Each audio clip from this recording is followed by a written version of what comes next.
ओम पवित्रदानः महता प्रयच्छतु पवित्रता हमें शांति प्रदान करे। ओम पवित्रदानः शांति प्रददातु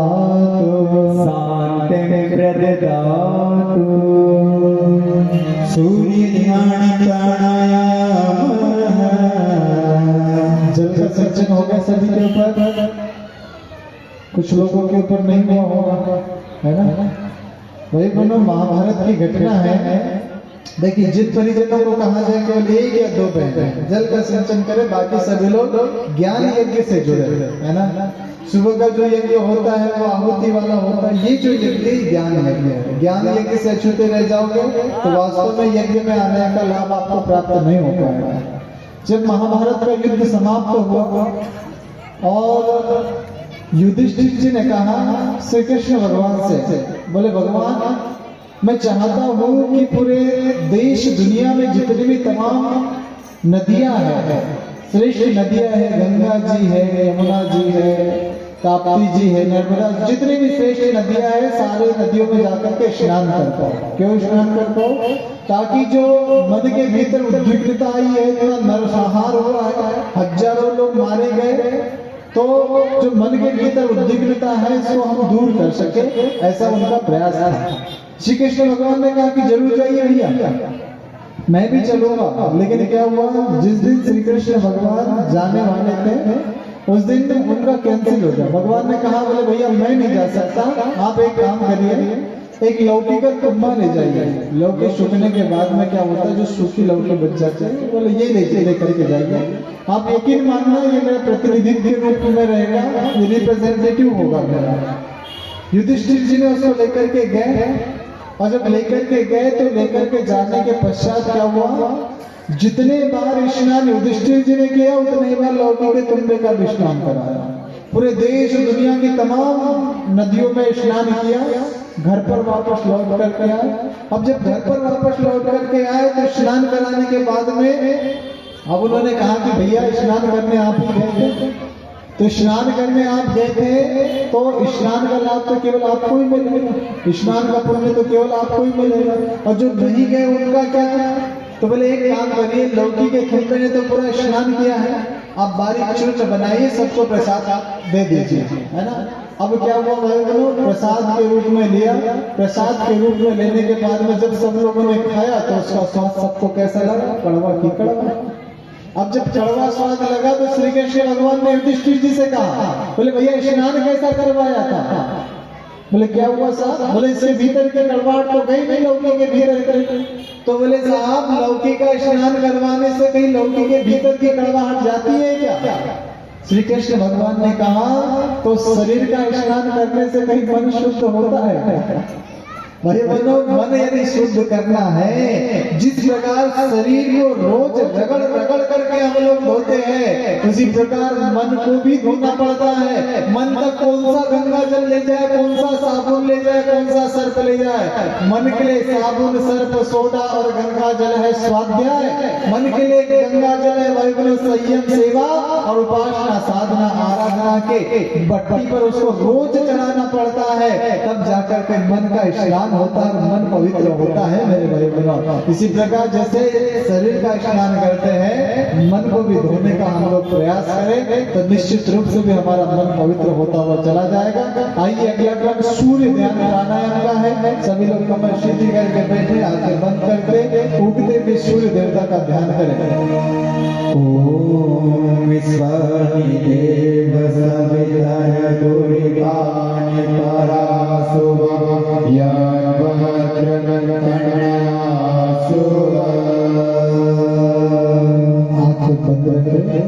भावना करें हमारा रोम रोम सविता का तेज सोख रहा है, हमारा शरीर प्राणवान बन रहा है, हमारा मन सविता का तेज सोख रहा है, हमारा मन तेजस्वी हो रहा है, हमारा हृदय सविता का तेज सोख रहा है, हमारा हृदय तेजोमय हो रहा है।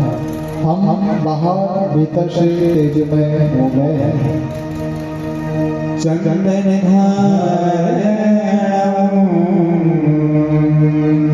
धारण का क्रम है, व्यतिरेक करने की आवश्यकता नहीं है। यहाँ से जो निर्देश होगा उसी का अनुपालन करना है। नहीं तो चंदन लेकर कहीं घूम रहे पूरा चंदन धारण होगा तब तक चंदन ही नहीं पहुंच सकता।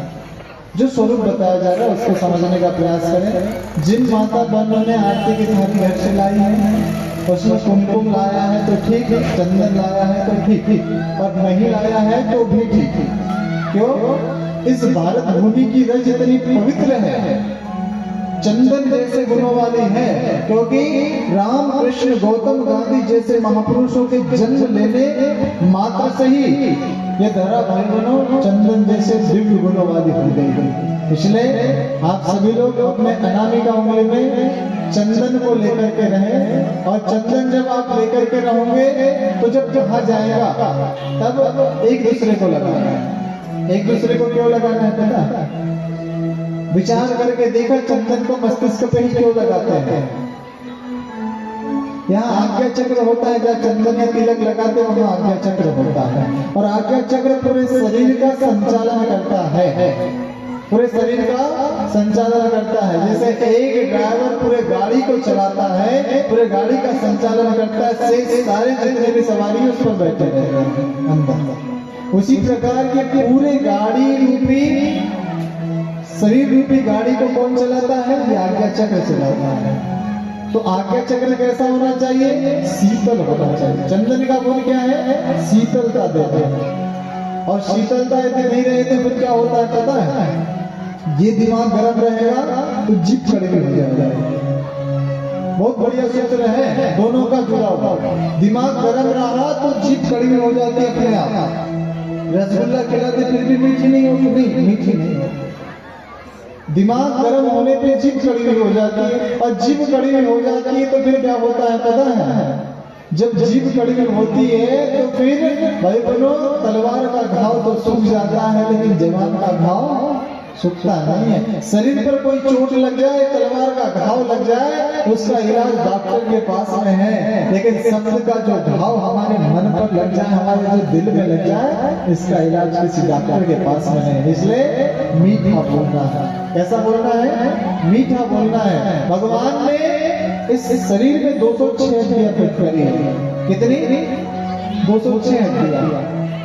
अब जब 206 हड्डियां शरीर में भगवान ने फिट करी है, तो मैं विचार कर रहा था कि जो भगवान 206 हड्डियां शरीर में फिट कर देता, कर सकता है, वो यदि जीभ के भीतर भी एक हड्डी का टुकड़ा फिट कर देता तो भगवान के कारखाने में, हड्डी के कारखाने में कमी पड़ जाती क्या?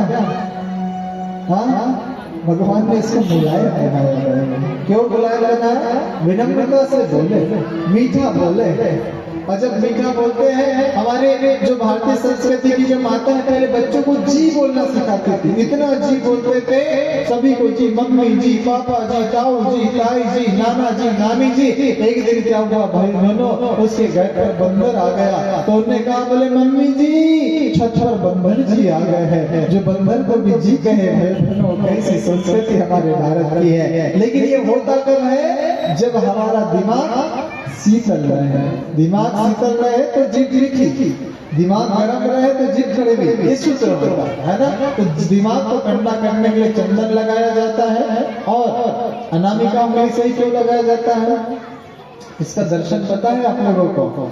कहते हैं भगवान ने 5 उंगलियां दी, सारे उंगलियों ने अपने अपने काम बांट लिए। अब देखना, किसी व्यक्ति को यदि इस प्रकार से इशारा कर दिया जाए तो हाँ बोले हमारी मजा ले रहे हैं, मजा ले रहा है हमारी। अब भाई बहनों ये उंगली से यदि तिलक लगा है तो फिर यहाँ विकार उत्पन्न होगा। उसी प्रकार से निकाल रहा है, इसकी मजा लेना, उसकी मजा लेना, ऐसा करना, वैसा करना, मजा नहीं आएगा जीवन जीने में।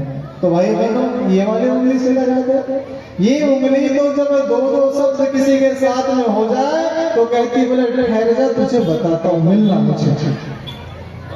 इसको आदेश दिया क्या? नहीं, आदेश नहीं दिया, फिर भी खड़ी होने के लिए बताता हूँ, अपने आप को उंगली खड़ी हो जाती है। अच्छा भाई बहनों, जब मध्यमा और तर्जनी और अंगूठा और संपूर्ण बना लेते इस प्रकार से, फिर काय का वो होता है क्या है? बंदूक का क्या करेगी? बंदूक कभी भी अनिष्ट को ही पैदा करती है, बंदूक कभी लाभदायक हो नहीं सकती। हम लोग क्या करेंगे? वो डिफेंस वाले जाने, पुलिस वाले जाने, डिफेंस वाले जाने, बंदूक का हम लोग क्या करेंगे, है ना? तो भाई बहनों, इस उंगली से भी इसलिए नहीं लगाया जाता। अब जिस उंगली की बात करें उसमें आखिरी में आएंगे, यदि छोटा सा बच्चा, प्राइमरी का बच्चा देखिए कक्षा में इस प्रकार से उंगली खड़ी कर दे तो समझ गए? तो भाई बोलो, इस उंगली से भी कैसे चंदन लगा?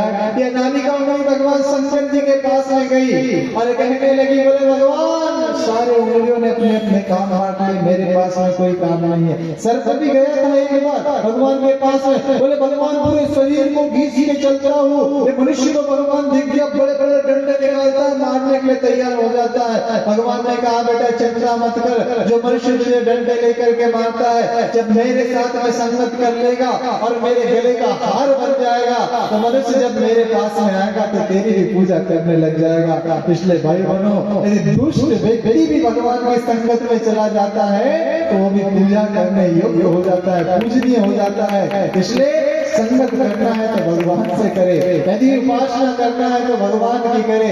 अनामिका उंगली भगवान के पास में गई, बोले भगवान सारे उंगलियों ने काम बांट लिए, मेरे पास में कोई काम नहीं बचा। उन्होंने कहा, चिंता मत कर, जो चंदन रहता है शीतल गुण वाला वो लेना, मेरे भी मस्तक पे लगाना, स्वयं के मस्तक पे लगाना। तो वास्तव में भाई बहनों, तब से अनामिका उंगली में चंदन, अनामिका उंगली से चंदन हम लोग लगाने लगे। और चंदन सुबह यज्ञ में भी कहते हैं, अभी भी कह रहे हैं कि परस्पर स्नेह भाव से एक दूसरे को लगाना। क्यों स्नेह भाव से एक दूसरे को लगाना? कई बार क्या होता है, कार्यक्रमों में आ जाते हैं हम लोग, कार्यक्रम में इतने मग्न हो जाते हैं कि पड़ोस में कौन बैठा है वो पता नहीं रहता है। पता चले पड़ोस में वो व्यक्ति बैठा है जिससे आज तक हमारी कभी बनी नहीं, 36 का आंकड़ा उस व्यक्ति से है। आचार्य जी ने कह दिया कि परस्पर स्नेह भाव से एक दूसरे को चंदन लगा, इनकी उंगली उठी, उनकी उंगली उठी, नजरों से नजरें मिली और आचार्य जी ने कहा है तो बैर खत्म होकर के चंदन लग करके दोनों का बैर समाप्त हो गया। भाई बहनों, अर्थात सदाचार का, भाईचारा का यह प्रतीक भाई बहनों यहाँ पर हम लोग करते हुए चले, ऐसा भाव करते हुए आइए चंदन को हम लोग धारण करें। लेकिन ध्यान रखे, चंदन शीश देश की माटी, तपो भूमि हर ग्राम हो, हर नारी देवी की प्रतिमा, बच्चा बच्चा ग्राम हो, ऐसा भाव करते हुए तब तक आप इस रज को अपने अनामिका उंगली में ले लिया, कुमकुम को तिलक लो, चंदन को अनामिका उंगली में लेकर के रखें। चंदन शीश देश की माटी, तपोभूमि हर ग्राम हो, हर नारी देवी प्रतिमा, बच्चा बच्चा हो, हर नारी देवी प्रतिमा, बच्चा बच्चा हो। चंदन शीश देश माटी, तपोभूमि हर ग्राम हो, हर नारी देवी प्रतिमा, बच्चा बच्चा हो, हर नारी देवी प्रतिमा, बच्चा बच्चा हो। सब लोग बजाते हैं।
Thank you.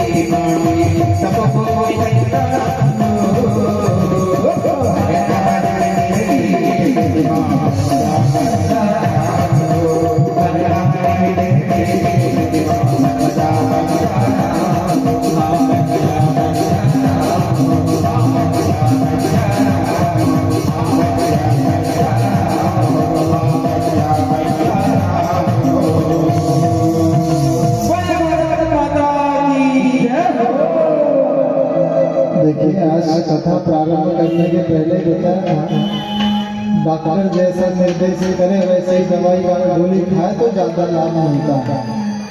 कुछ मरीजों ने जन्नत पहले लगा दिया। डॉक्टर साहब कह रहे थे कि भोजन के बाद में गोली लेना, ठीक है डॉक्टर साहब दवाई लेना है ना, हाँ दवाई लेना, ले ली भोजन के पहले। अब लाभ होगा नहीं होगा हम तो नहीं जानते, लेकिन जो भोजन के बाद में अब दवाई लेंगे उनका तो लाभ होगा। इसलिए भोजन करने के बाद अर्थात मंत्र के साथ में एक दूसरे को चंदन करना, भावना करे हमारा मस्तिष्क शांत रहे। ओम मस्तिष्कम शांतम भूयात्, ओम मस्तिष्कम शांतं भूयात्। इसमें अनुचित आवेश प्रवेश न करने पर ओम अनुचित आवेश मा भूयात्, ओम अनुचित आवेश मा भूयात्। हमारा मस्तिष्क सदा ऊंचा रहे। ओम शीर्षम उन्नतम भूयात्, ओम शीर्षं उन्नतं भूयात्। इसमें विवेक सदैव बना रहे। ओम विवेकः स्थिरी भूयात्, ओम विवेकः स्थिरी भूयात्। ओम चंदनस्य महत्पूर्णं पवित्रं पापनाशनम् आपदामहर्ते नित्यं लक्ष्मीस्तिष्ठति सर्वदा, लक्ष्मीस्तिष्ठति सर्वदा। संकल्प सूत्रधारेण सभी लोग अपने दाहिने हाथ की मुट्ठी को बांधेंगे। दाहिने हाथ की मुट्ठी को बांधने के पश्चात संकल्प लेना है। संकल्प का जब नाम आता है तो मन के भीतर घबराहट चालू हो जाती है, पता नहीं क्या छुड़वा देंगे क्या लेने लगा देंगे, है ना। अच्छा एक बात तो है कि आपके हित का ही बात हम कहेंगे और अहित ही बात ही छुड़वाएंगे, हित का ही संकल्प दिलवाएंगे, है ना। पूज्य गुरुदेव कहा करते थे कि बेटा उपासना साधना आराधना का क्रम अनवरत प्रत्येक मनुष्य के जीवन में चलना चाहिए। क्या होती है उपासना? भगवान के हाथ पैर दबाना, भगवान की पूजा पाठ करना, आरती चालीसा कर लेना, भगवान की स्तुति प्रशंसा कर लेना, ये उपासना नहीं है। ये उपासना है। उपासना क्या है? भगवान के पास में हम लोग बैठे हैं तो भगवान के अनुरूप बनने की प्रेरणा भगवान से ले, भगवान से उनके अनुरूप बनने की प्रेरणा ले। आज दुनिया भर में जितनी भी देवी देवताओं की पूजा हो रही केवल स्तुति और केवल अलंकारिकता मात्र हो रही मेरे भाई। अच्छा विचार करके बताइए, हमारा बेटा बैठा हुआ हमारे सामने कर रहा है प्रशंसा, हम कह रहे बेटा ये काम कर, नहीं हाथ पैर दबा रहा है, कभी भोग लगा रहा है, कभी तारीफ कर वो आरती चालीसा कर रहा है। भगवान कहे बेटा ये काम कर, हम कहे बेटा ये काम कर देगा, प्रशंसा होगी भगवान की। भगवान की पूजा करने से भगवान प्रसन्न नहीं होता मेरे भाई बहनों, भगवान का काम करने से भगवान प्रसन्न होता है। हनुमान जी यदि राम जी के पास में बैठे रहते, हाथ पैर दबाते, उनकी आरती चालीसा करते तो भगवान राम प्रसन्न नहीं होते। अरे बेटा माता सीता की खोज करना है, लंका पर चढ़ाई करना है, संजीवनी लाना है और तू यहाँ पर हाथ पैर दबा मेरी आरती चालीसा करे तो काम नहीं बनने वाला है। भगवान के पास में बैठना है, किस लिए बैठना है? ताकि उनके अनुरूप हम लोग बन सके। भगवान पूजा पाठ से प्रसन्न नहीं होता है, भगवान उसका काम करने से प्रसन्न होता है। जिस प्रकार हम लोग बर्फ के पास में बैठते हैं तो बर्फ के अनुरूप हमारे भीतर ठंडक आने लगती है, आग के पास में बैठते हैं तो हमारे भीतर गर्मी आने लग जाती है। उसी प्रकार सद्गुणों का समुच्चय भगवान के पास में जब हम लोग बैठते हैं तो न चाहते हमारे भीतर सद्गुण आते हुए चले जाते हैं। इसलिए भाई बहनों भगवान के पास में बैठने का क्रम बनाइए, और जब भगवान के पास में बैठने का क्रम बन जाता है ना तो आपको अभी मैंने बताया था सर्प जैसा दुष्ट प्रवृत्ति वाला यदि व्यक्ति भी जब भगवान शंकर जी के साथ में संगत कर लेता है वो भी पूजा के योग्य बन जाता है। वो गंगा जल जिसके पास में नाली के पास में बदबू पनप रही थी, वही गंगा जल जब गंगा के साथ में चला गया, उसके संपर्क में आ गया, तो वो गंगा जल इतना मूल्यवान हो गया। पानी की अपनी कोई कीमत नहीं रहती है, लेकिन जब दूध के संपर्क में आ जाता है, दूध के साथ में जुड़ जाता है, तो भाई बहनों वो पानी भी फिर 50 रुपए 60 रुपए बिकने में लग जाता है। हमारी अपनी कोई कीमत नहीं है। भगवान की उपासना में बैठ जाए, भगवान के पास में बैठ जाए, भगवान उनके अनुरूप हमको बना लेता। तो भगवान के पास में बैठना है तो हमारे भीतर तो सारे दुष्चिंतन दुष्विचार आते हैं, तो क्या करें, आने दें, कोई दिक्कत नहीं। भगवान के पास में बैठेंगे तो उसका निष्कासन हो रहा है, ये समझ करके बैठे। मन इतना आसान नहीं है कि लग जाएगा। तो भगवान के पास में बैठे आप कहे कि हल्दी कुमकुम चंदन लगाना है तो लगाओ, नहीं तो मत लगाओ, तो क्या करता है? भाई बहनों, हम एक छोटा सा निवेदन करेंगे कि आप यदि हमसे पूछते हो तो गायत्री मंत्र का जाप करना।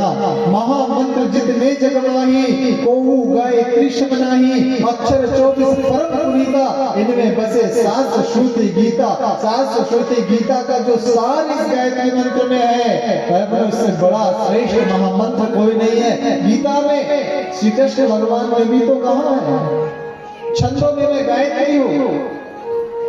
भाई बनो, ये गायत्री सामान्य नहीं है। अपने जीवन का यदि उद्धार करना है, अपने जीवन का यदि कल्याण करना है, एक संकल्प लेकर के जाना कि कम से कम 3 माला गायत्री मंत्र का जाप करूंगी या करूंगा। क्योंकि भाई बनो, गायत्री मंत्र का जो जाप करता है ना, उसके साथ में अदृश्य शक्तियां चलती हुई चली जाती है। आपको पता है, हनुमान जी जब भी कोई काम करने जाते थे तो उनके साथ में एक शक्ति काम कर दी थी, और वो शक्ति किसकी थी? राम जी की शक्ति थी। उसी प्रकार गायत्री परिवार का परिजन जब भी कोई कार्य करता है तो माता गायत्री की शक्ति उसके साथ में चलती है, पूज्य गुरुदेव की शक्ति उसके साथ में चलती है। आपके बेटों में दिव्य संस्कार आते हुए चले जाते हैं, और भाई बहनों, निश्चित रूप से आपका घर एक दिन स्वर्ग बन जाता है। ये गायत्री मंत्र का कमाल है। इसलिए जब उपासना करने बैठे तो गायत्री मंत्र का जाप अवश्य करें। नहीं साहब, हम गायत्री मंत्र का नहीं करेंगे, जो भगवान का करना है करें, लेकिन भाव एक रखे कि सभी के भीतर सद्बुद्धि और सभी का उज्जवल भविष्य हो जाए। हमारा गायत्री मंत्र हो गया। साधना किसकी करना है? हमने तो सुन रखा है साहब, जो हिमालय पर बड़े बड़े जटाएं, बड़े बड़े बाल बढ़ाते हैं, वो साधक हो गए।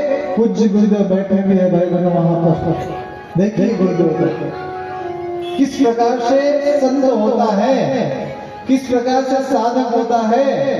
बिरला जी गुरुदेव के पास में गए, उन्होंने कहा साहब मैं आपको 11 करोड़ रुपए देना चाहता हूँ। 70 के दशक की घटना है। गुरुदेव मथुरा में रहते थे। बोले क्यों?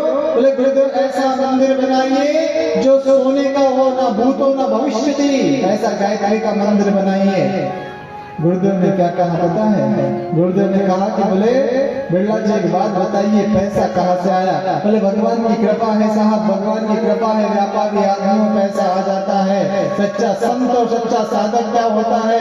उन्होंने कहा कि जब आप जैसे व्यापारी पे भगवान कृपा कर सकता है तो मेरा भी कोई नाता भगवान से है। जब जरूरत रहेगी तो सीधा भगवान से मांग लूंगा, उसे साधक कहते। भाई बहनों, उस स्तर पर जब साधना का स्तर आता है उसे असली संत कहा जाता है। बिरला जी के 11 करोड़ रुपए टकरा दिए, और भाई बहनों हम जैसा श्रद्धावान 1 रुपया दे रहा है, मुट्ठी भर चावल दे रहा है, मुट्ठी भर गेहूं दे रहा है, गुरुदेव उसको स्वीकार कर रहे हैं। क्योंकि श्रद्धा से दिया हुआ भाई बहनों, श्रद्धा से झूठे बेच दिए तो राम जी ने खा लिए, श्रद्धा से केले के छिलके दिए तो श्री कृष्ण भगवान ने खा लिए। श्रद्धा से जब मुट्ठी भर फंड हम गुरुदेव को देते तो उसको स्वीकार कर लेते हैं। वो श्री संत होता है, वो श्री साधक होता है।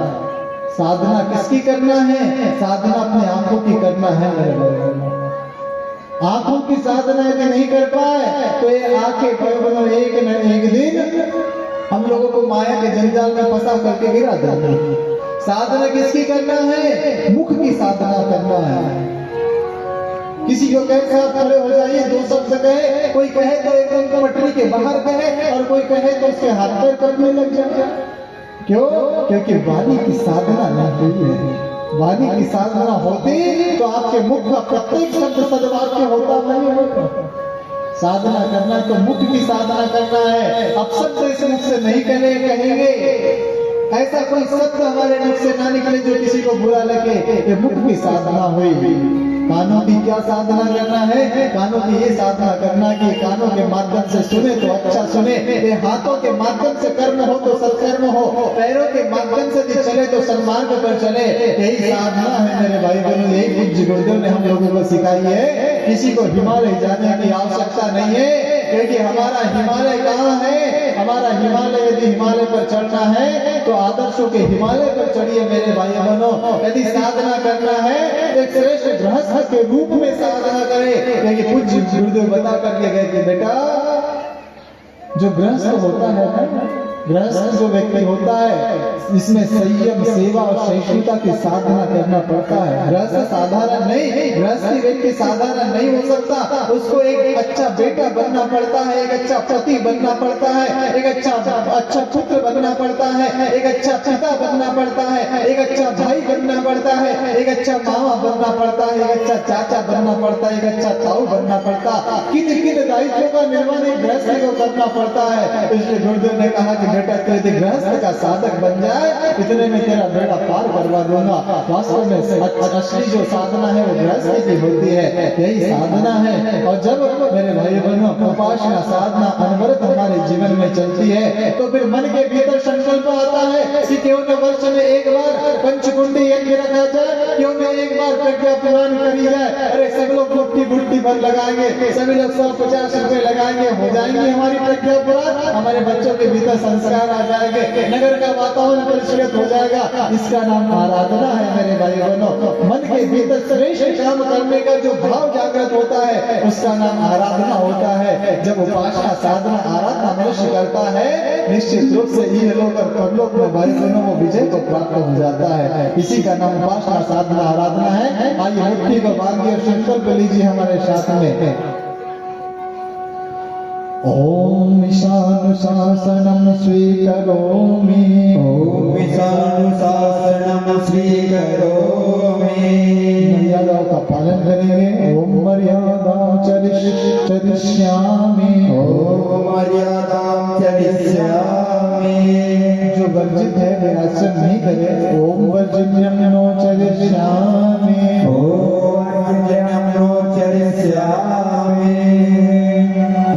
ओम व्रतेन दीक्षापनोति, दीक्षयापनोति दक्षिणां, दक्षिणां श्रद्धयामापनोति, श्रद्धया सत्यमाप्यते, श्रद्धया सत्यमाप्यते। कलश पूजनेन मस्तक से लगा हमारे बीच में जो जबलपुर से टीम आई है उनसे निवेदन है कलश दीपक पूज्य गुरुदेव वंदनी माता जी का समूची टीम पूजन करे। आप सभी की तरफ से भाई साहब बहन जी आदरणीय बहन जी आदरणीय भाई साहब पूजन कर रहे हैं। आप लोग दोनों हाथ जोड़े रखे कलश भगवान का दीपक भगवान का गुरुदेव माता जी का पूजन स्वीकार कर रहे हैं। एक विशेष निवेदन देखिए दीपक कोई भी न जाए, प्रत्येक वस्तु की प्रत्येक क्रियाकलापों की जानकारी हम बताएंगे आपको, है ना। अपने मन से कुछ करने की आवश्यकता नहीं।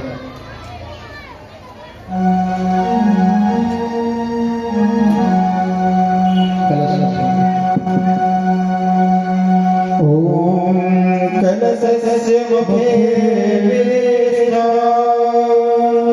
कंठे रुद्र समाश्रिता, मूले त्वस्थितो ब्रह्मा, मध्ये मातृगणा स्मृता, कुक्षोरुसागरा सर्वे सप्तद्वीपावसुन्धरा,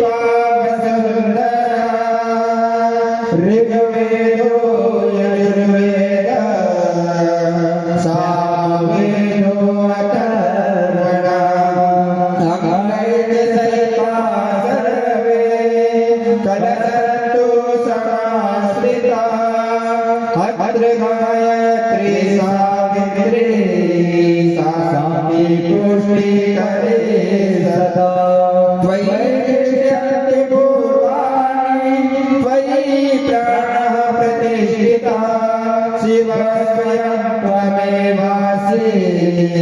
विष्णुस्वस्य प्रजापते आदित्याय वसो रुद्रा विश्वे देवाः सपत्निका त्वयि तिष्ठन्ति सर्वे अपि यदा कामफलप्रदा तत्त्वप्रसादादिदं यज्ञं कर्तुमेयाचलोद्भव सान्निध्यं कुरु मे देव प्रसन्नो भव सर्वदा प्रसन्नो भव सर्वदा। आइए तत्पश्चात गुरुदेव माता जी का आवाहन संगीत में आवाहन पूजन यहाँ से संपन्न होगा। शेष परिजन गुरुदेव माता जी का ध्यान करते हुए यहाँ से आवाहन पूजन में स्मरण करें। आदि गुरु तुम सबके स्वामी महाकाल अवतारी युग द्रष्टा युग सृष्टा गुरुवर जड मंगल दिखारे आदि गुरु तुम सबके स्वामी महाकाल अवतारी युग द्रष्टा युग सृष्टा गुरुवर जड मंगल दिखारे अनंतारे ज्ञान चोरी कर युग निर्माण करो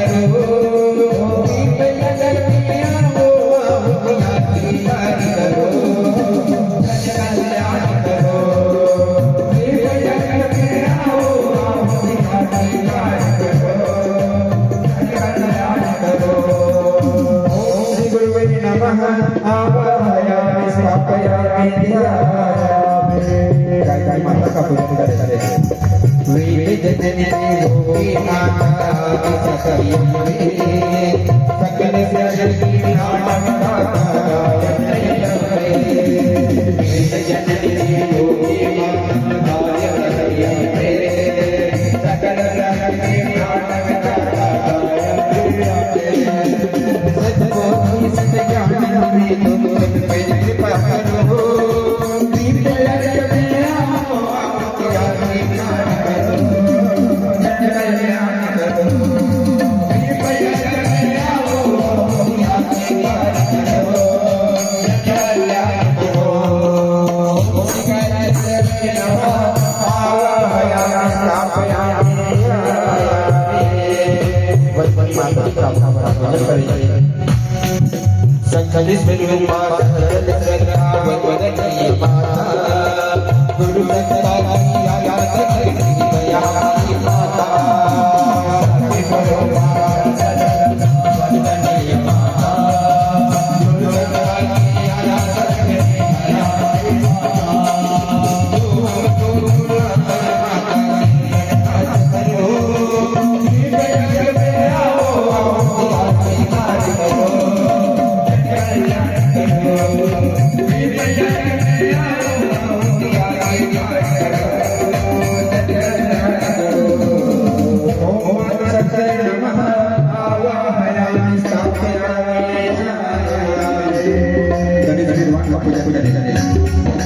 विघ्न विनाशक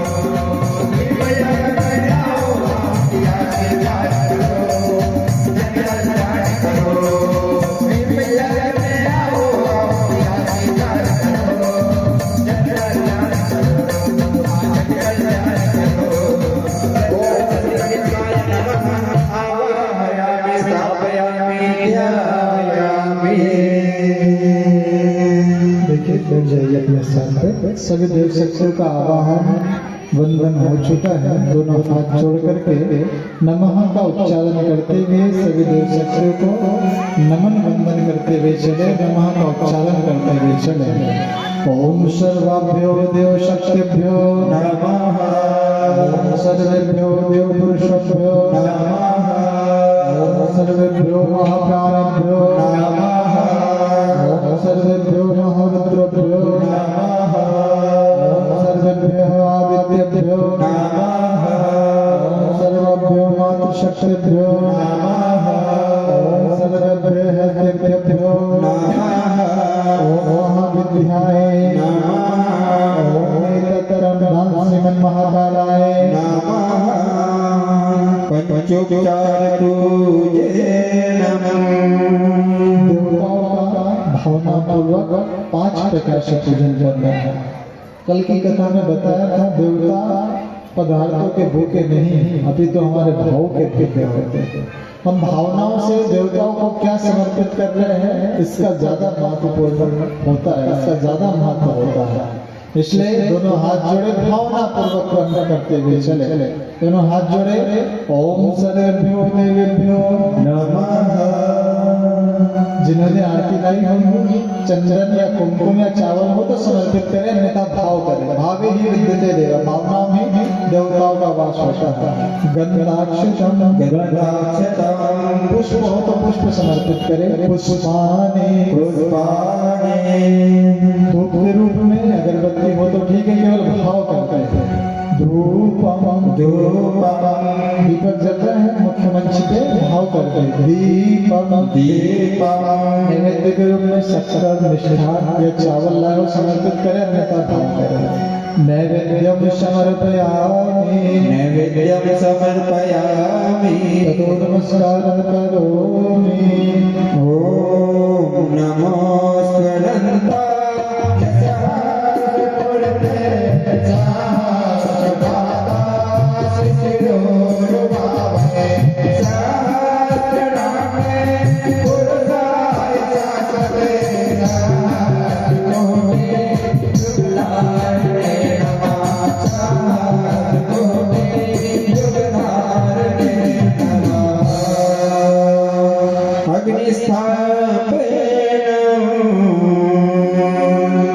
देखिए विशेष निवेदन है, पहले ध्यान पूर्वक श्रवण करें। जितने भी दीपक सुसज्जित करे एक निर्धारित मात्रा बैठे या भाई है ना, पहले दूर का दीपक जला रहा है, पहले दूर का दीपक फिर पास का दीपक।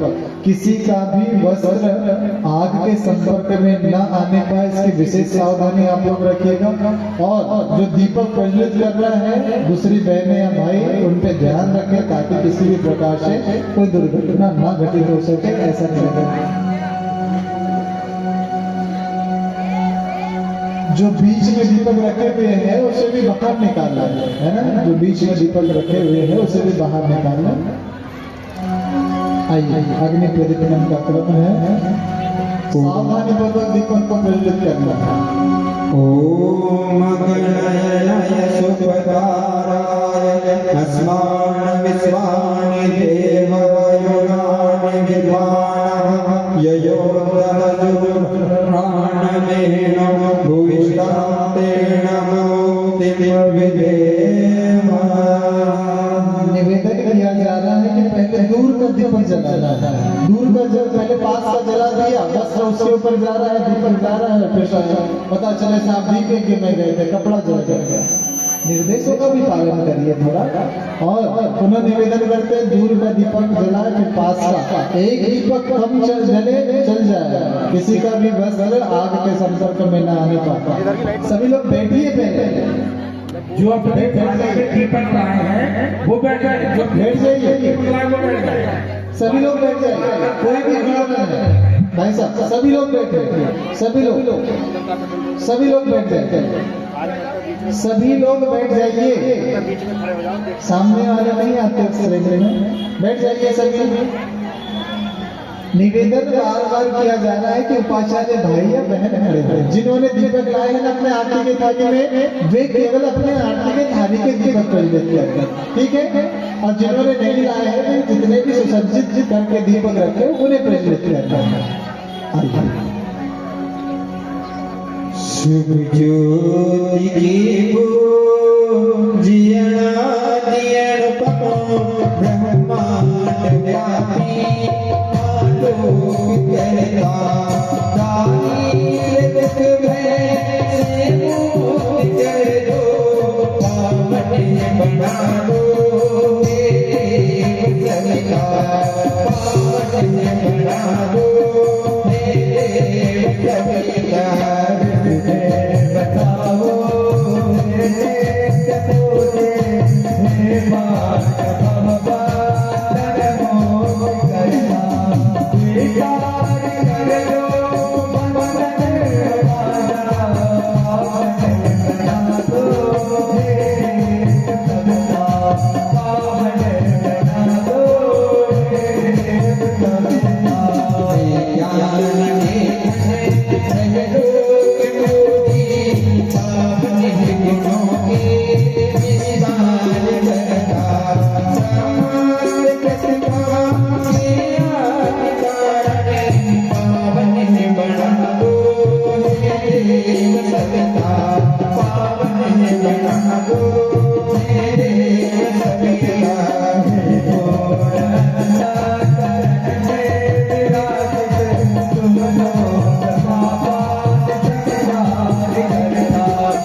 बैठ जाइए सभी लोग, जहाँ स्थान मिल रहा है बैठ जाइए, सभी लोग बैठ जाइए। बहुत सुंदर दीप यज्ञ का गीत गाएंगे हम लोग बड़े आनंद से। जिन्होंने आरती की थाली लाई है वे आरती की थाली ऐसे ऊपर उठाइए, उतने भी ऊपर नहीं ताकि दीपक गिर जाए, इतने भी ऊपर नहीं, सामने वाले को भी देखना उस हिसाब से ही उठाना है आरती की थाली, है ना। आरती की थाली जिन्होंने आरती की थाली नहीं लाई है वे तालियां बजाएंगे। कैसे तालियां बजाएंगे? गरबा ताल में गीत चलता है ऐसे ऐसे, है ना, जैसा बताया जाए वैसे। लाइट बंद हो जाएगा क्या? बंद करो। और जिनके पास में आरती भी नहीं लाई है ना, क्योंकि बहनों से ही कहा था, भाइयों से कहा भी नहीं था शायद, तो एक काम करिए, जिनके पास में नहीं है वो मोबाइल के टॉर्च चालू करिए, पूरा बंद करिए, मोबाइल के टॉर्च चालू करिए। अब उसका भी सदुपयोग करवाना है हमको, हाँ, वो भी दीपक के जैसा है ना। और सभी लोग आनंद के साथ में हमारे साथ में गीत गाएंगे। बोलिए कि भगवान की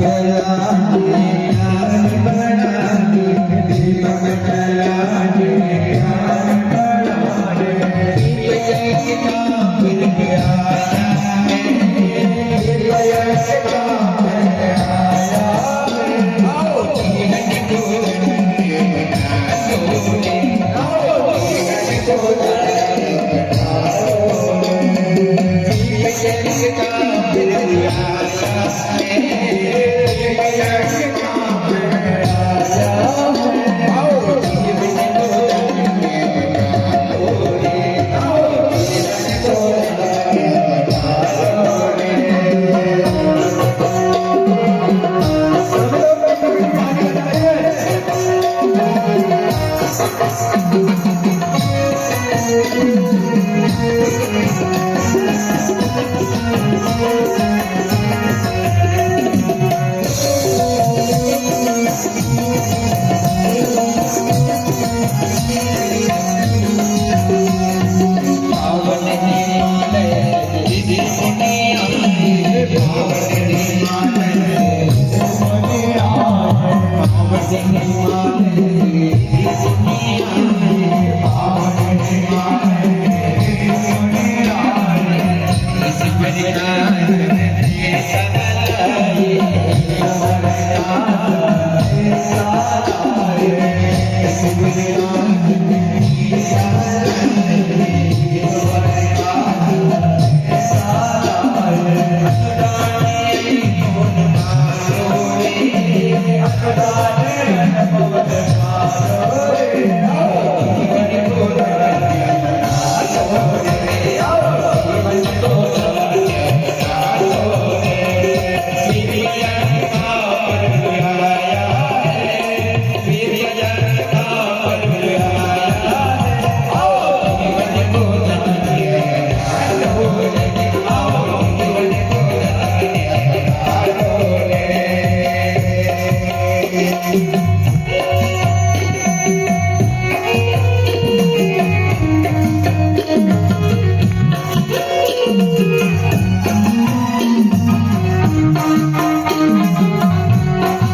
अंध खुले नैनों से जो दीपक जल रहे हैं, दीपक को देखना है और गायत्री मंत्र की भावना पूर्वक आहुति समर्पित करना है ना। भावना की जाए कि दीपक के जैसा हमारा जीवन बने, ऐसा भाव कर अंध खुले नैनों से दीपक के उस प्रकाश के ऊपर ध्यान करें। सभी लोग हमारे साथ में गायत्री मंत्र की आहुति समर्पित करते हुए चले। बोले वेद माता गायत्री की जय हो। स्वाहा तत्सवितुर्वरेण्यं भर्गो देवस्य धीमहि धियो यो नः प्रचोदयात्। स्वाहा तत्सवितुर्वरेण्यं भर्गो देवस्य धीमहि धियो यो नः प्रचोदयात्। स्वाहा तत्सवितुर्वरेण्यं भर्गो देवस्य धीमहि धियो यो नः प्रचोदयात्। स्वाहा तत्सवितुर्वरेण्यं भर्गो देवस्य धीमहि धियो यो नः प्रचोदयात्। स्वाहा तत्सवितुर्वरेण्यं भर्गो देवस्य धीमहि धियो यो नः प्रचोदयात्। स्वाहा तत्सवितुर्वरेण्यं भर्गो देवस्य धीमहि धियो यो नः प्रचोदयात्। स्वाहा तस्य वितुर्वरेण्यं भर्गो देवस्य धीमहि धियो यो नः प्रचोदयात् स्वाहा भूर्भुवः स्वः तत्सवितुर्वरेण्यं भर्गो देवस्य धीमहि धियो यो नः प्रचोदयात् स्वाहा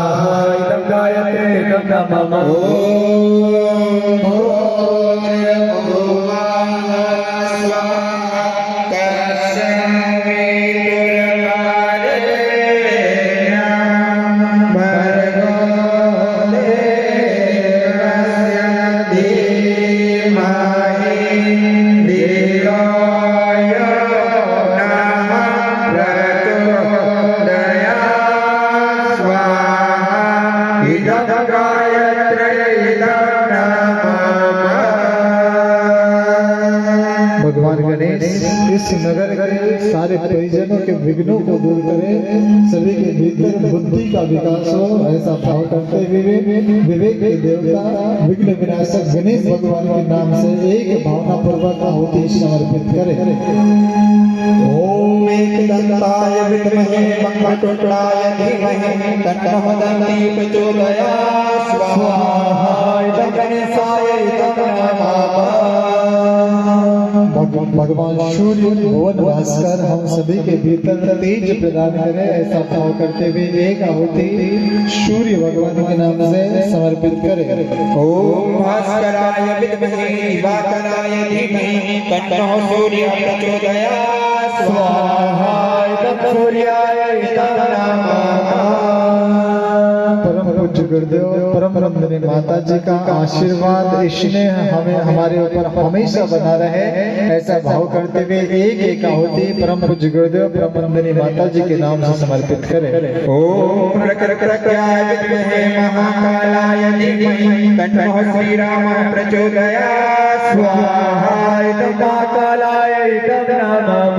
ओम सचराय विद्महे महासत्याय धीमहि तन्नः श्री भगवती प्रचोदयात् स्वाहा महासत्याय नमः। हनुमान जी महाराज के जैसे हमारे घर के बच्चे बलिष्ठ बने, बुद्धिमान बने, बुद्धिशाली बने, ऐसा भाव करते हुए एक आहुति हनुमान जी महाराज के नाम से समर्पित करें।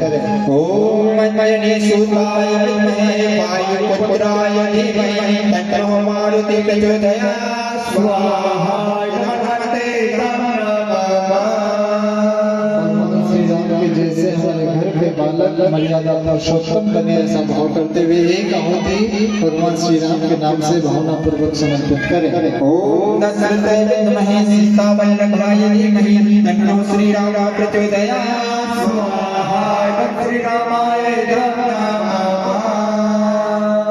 सबके उज्जवल भविष्य की प्रार्थना करते हुए हम लोग महामृत्युंजय मंत्र का आहुति भावना पूर्वक समर्पित करेंगे, लेकिन उससे पूर्व एक छोटा सा बहुत बढ़िया संकीर्तन महाकाल का यहाँ से पहले करेंगे। उसके पश्चात हम सभी लोग महामृत्युंजय मंत्र की आहुति समर्पित करेंगे ताकि सभी का भविष्य उज्जवल हो सके, ऐसा भाव करते हुए बोलिए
वासियों के उज्जवल भविष्य की प्रार्थना करते हुए महामृत्युंजय मंत्र की 3 विशेष भावना पूर्वक आहुति समर्पित करते हुए चले।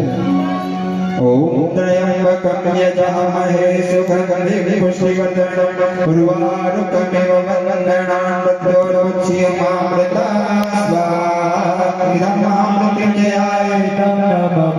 ओम त्र्यंबकं यजामहे सुगंधिं पुष्टिवर्धनं उर्वारुकमिव वन्दनान् तद्योच्यमामृतात् स्वाहा इदमामृतमृतयाय नमः। ओम त्र्यंबकं यजामहे सुगंधिं पुष्टिवर्धनं उर्वारुकमिव वन्दनान् तद्योच्यमामृतात् स्वाहा इदमामृतमृतयाय नमः। आइए तत्पश्चात सृष्टि में तालमेल सूत्रबद्धता नियंत्रित व्यवस्थित करने वाले नवग्रह देवता के नाम से आहुति समर्पित करें भावना पूर्वक। ओम ब्रह्मा मुरारी त्रिपुराकारी भानु शशि भूमि सुतो भजसे गुरु सत्य सत्यावके सर्वज्ञः शांति करा भवन्तु स्वाहा जगन्नाथाभ्यो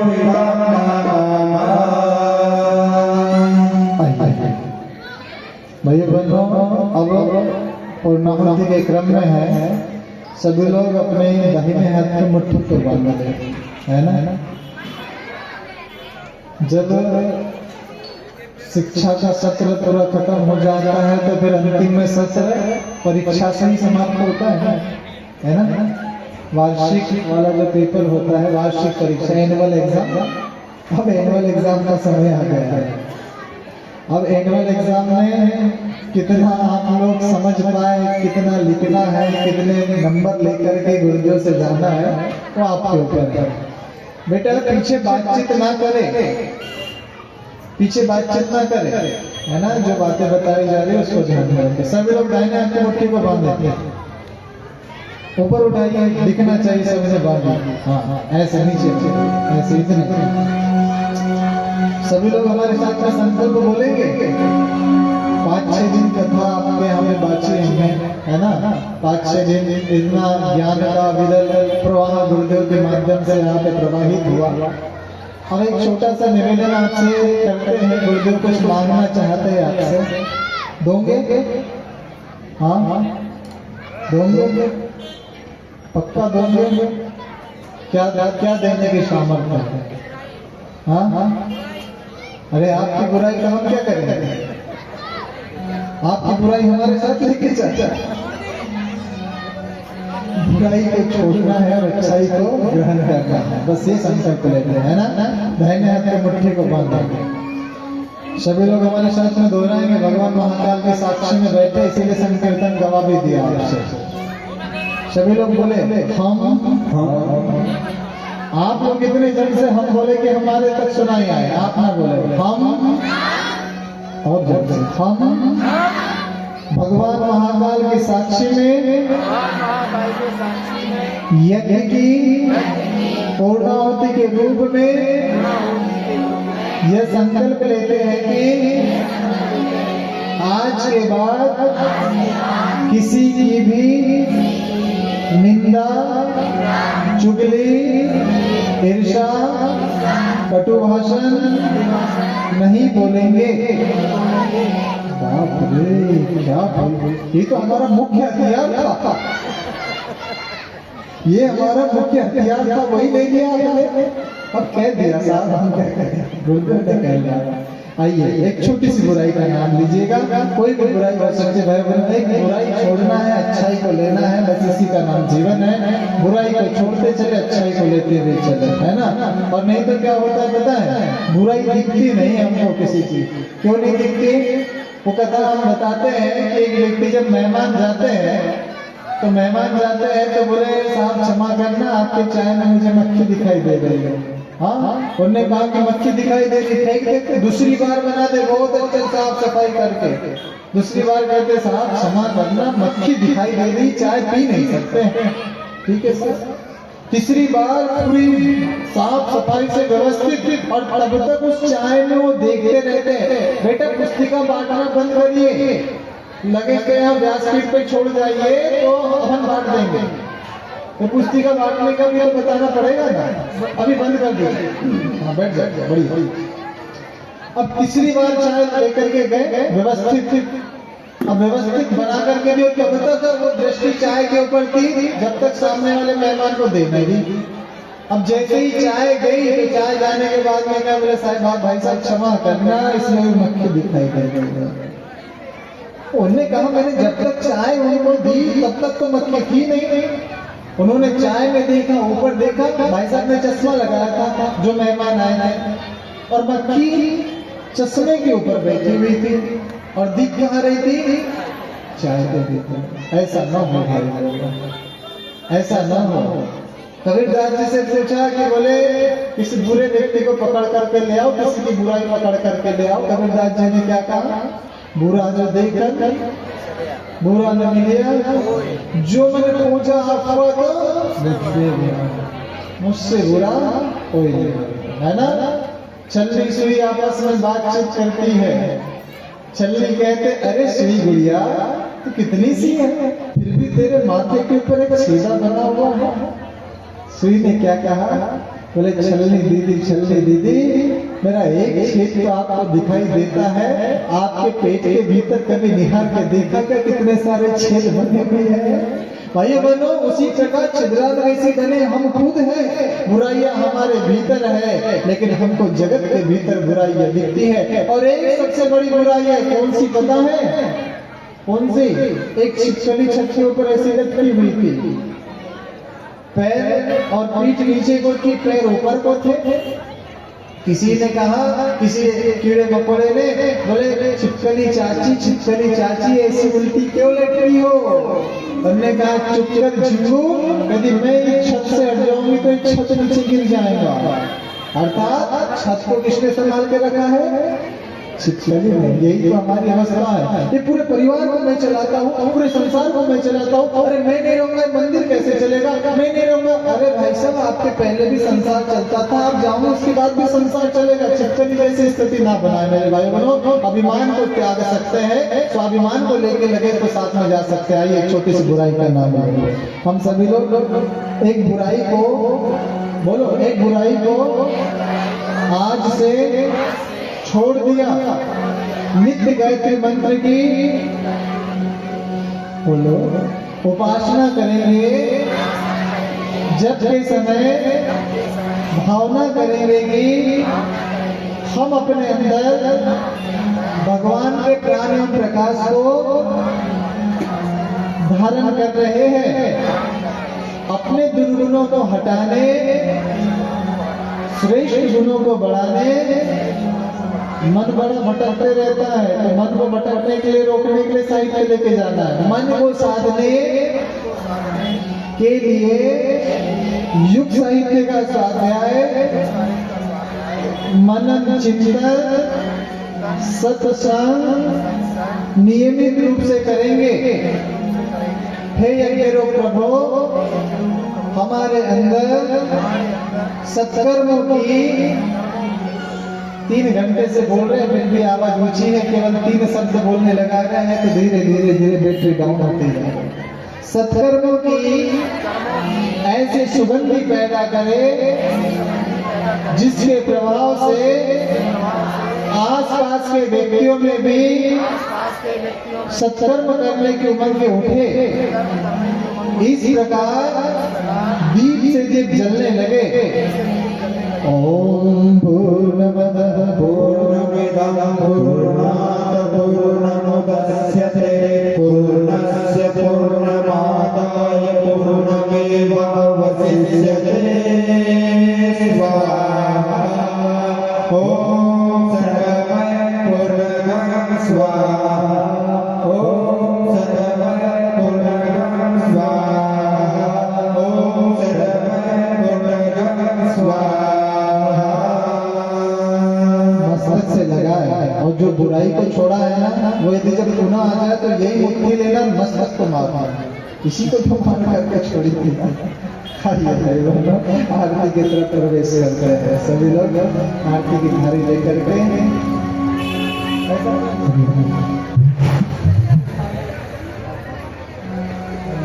आइए आरती के सभी लोग अपने यथास्थान पर खड़े हो जाइए। चलो शक्तिपीठ जबलपुर से भाई साहब आए हुए हैं, वे कुछ मार्गदर्शन देंगे, तत्पश्चात से आरती का क्रम है।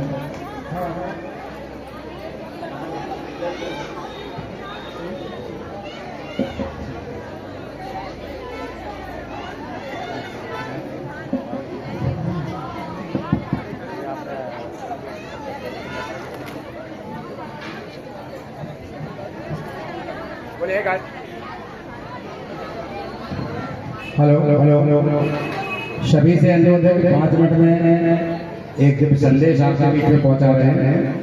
आपने बड़े लगन के साथ ये 5 दिवसीय कार्यक्रम में जो अपना योगदान दिया है, 7 दिवसीय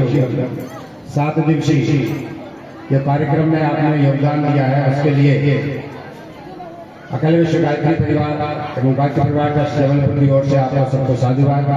मंचा से हमारे आचार्यगण, व्यासपीठ के हमारे भाई, सभी को गायत्री शक्तिपीठ एवं गायत्री परिवार ट्रस्ट जबलपुर की ओर से मैं हार्दिक अभिनंदन करता हूँ। परम पूज्य गुरुदेव से के दिव्य संदेश को लेकर हम लोग अभी शांतिकुंज हरिद्वार से लौटे हैं। बहन जी थोड़ी देर बैठ जाइए, आप 5 मिनट बैठ जाइए, 2 मिनट की बात है। आपने जो दीप यज्ञ किया है ना, उसी के संबंध में आप लोगों से जानना कि आपने अपने दीप यज्ञ किया, 7 दिन तक आपने इस दीपक को जलाया, 7 दिन के अंदर आपने जो दिव्य संदेश गायत्री मंत्र के विषय में सुने होंगे, उनको अपने को हृदयंगम करना है। जो दीप ज्योति आपकी जल रही है, तो हम कुछ गुरुदेव उपस्थिति को साक्षी मानते हुए आपकी बात 2 मिनट में करने का प्रयास करूंगा। ये जो दीपक जलते हुए देख रहे हैं ना, अभी लैंडी जरा बैठिए, थोड़ी देर के लिए मैं जा रहा हूँ। कि दीप जला लो, कि नया युग चलाया शुरू करे स्वागत भारती सजा लो, कि दीप जला लो, कि नया युग चला चलो करे स्वागत भारती सजा लो, कि दीप जला लो, कि नया युग चला चलो करे स्वागत भारती सजा लो, कि दीप जला लो, कि नया युग चला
मरुद्भः ईश्वरवने दिव्ये स्तवः वेदये सामतमोपनिषदे गायत्री अपसामगा ध्यानावर्तते मनसा पश्यन्त्यं योगिनो यशदान्तं विदुरासुरगणा देवाय तस्मै नमः देवाय तस्मै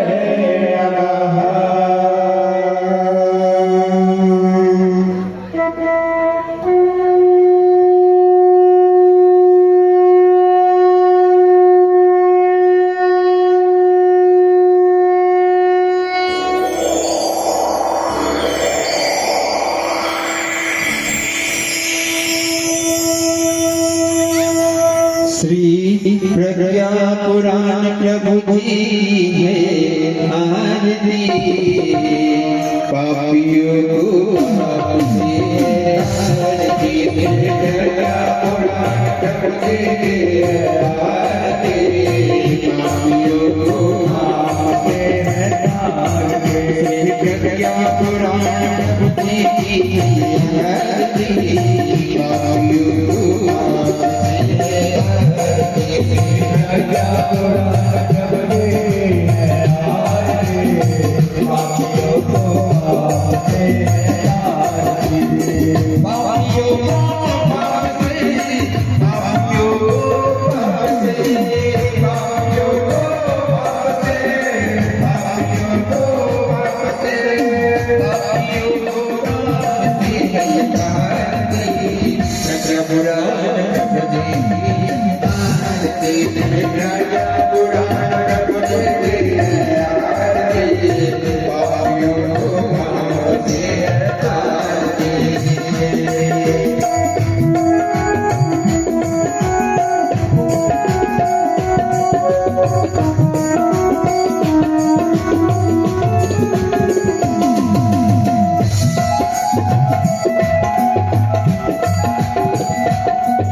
आरती घुमा दो ऐसे इधर घुमा दो सभी लोग दोनों हाथ ऊपर उठाकर ओम विश्रुतमया वरदा वेदमाता प्रचोदयातां भावमाने विदाना आयो प्राणा प्रजा पशुकीर्ते वर्चसमय्या दर्भा प्रगत ब्रह्मलोकमा आरती को स्वीकार करना निकाल सीधे हाथ से प्रेमानंद भोग जाएगा। ओम यानि कानि च पापानि ज्ञातानि तानि सर्वाणि नश्यन्ति प्रदक्षिणां पदे पदे प्रदक्षिणां पदे पदे। इसके पश्चात एक बार का माता